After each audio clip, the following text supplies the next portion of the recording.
The Genius Act is now the law of the land. It was signed last Friday, July 18th, by President Trump after being both passed by the Senate and the House of Representatives. But what does it mean? What does it translate into for the crypto landscape and for Bitcoin? Well, that is exactly the purpose of this video. So first things first, let's talk about what in the world this Genius Act is all about. So Genius Act, genius, that word stands for Guiding and Establishing National Innovation for US Stablecoins Act. So it's regulation that is geared towards stablecoins. So first off, let's just discuss rapidly what a stablecoin is. In the whole crypto landscape, we have talked a lot about Bitcoin, but you should know that blockchain as a technology has translated into these other chains like Ethereum, Solana, Tron, Sui, and whatnot. So all these chains have enabled the creation of new tokens. Some tokens are successful, most tokens are bullshit, but some of these tokens have become interesting because they have enabled for borrowing, for railways on the blockchain landscape in a more traditional way of doing it, which is tokens that are representing a US dollar. That is a stable coin. And the whole purpose of a stable coin is precisely not to move in price, but always to be pegged to a dollar. And by having that peg, by having that correlation one-to-one, in theory, it should be a more stable way or a less fluctuant way of doing business or borrowing or doing decentralized finance on chain, basically on a blockchain.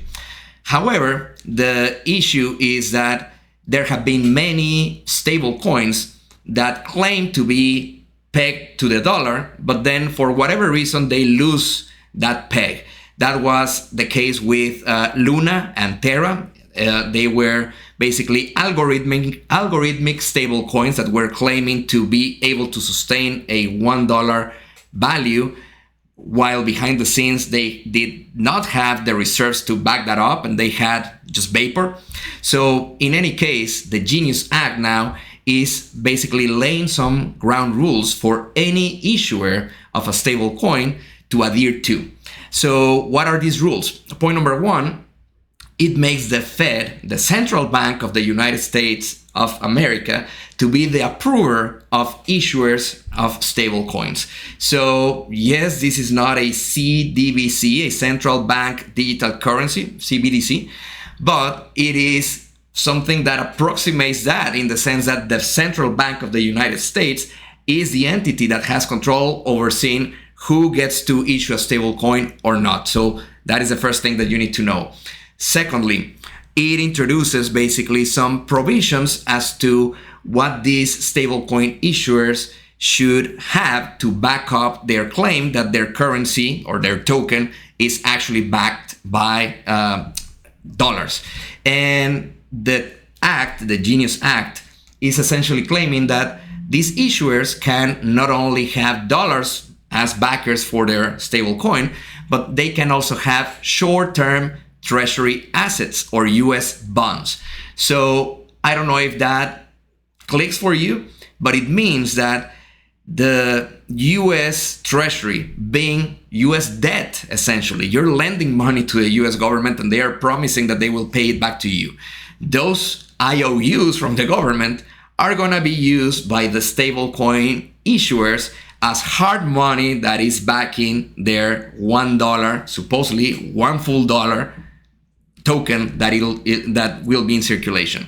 So if you start thinking further about this, to me, it just means fiat on chain. It just means the same bullshit of monetary expansion on chain. It just means that the government has now found a new way to hopefully decrease the deficit a little bit by selling all this debt as hard money backing up these stable coins to these new issuers. But the debt is there. The productivity has not increased. So to me, yes, the Genius Act is enabling a great new landscape for regulation into the crypto world. Yes, it gives more stability and clarity and regulation for stablecoin issuers. But to me, it's also a risk where now we have the central bank of the United States of America determining who gets to issue a stablecoin or not.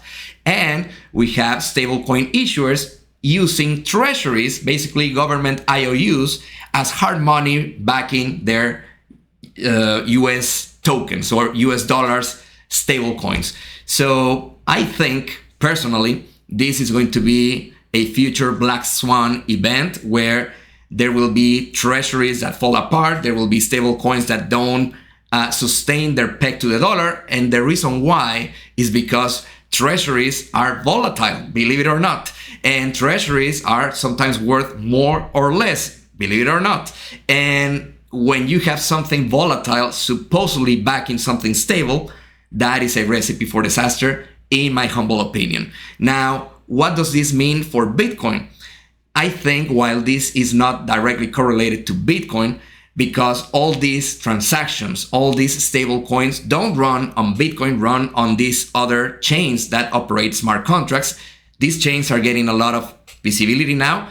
But again, after the hype settles, after the adoption takes place, these initial participants take place, people will start realizing that these tokens, these stable coins, are just fiat railways in the blockchain landscape, and fiat, as we have discussed, trends to zero because it's designed to do so. In any case, I hope this is interesting for you. I hope you're paying attention. I hope you give like, subscribe, and share to this content, and I will keep sharing more value to you. Until then, I'll see you and take care.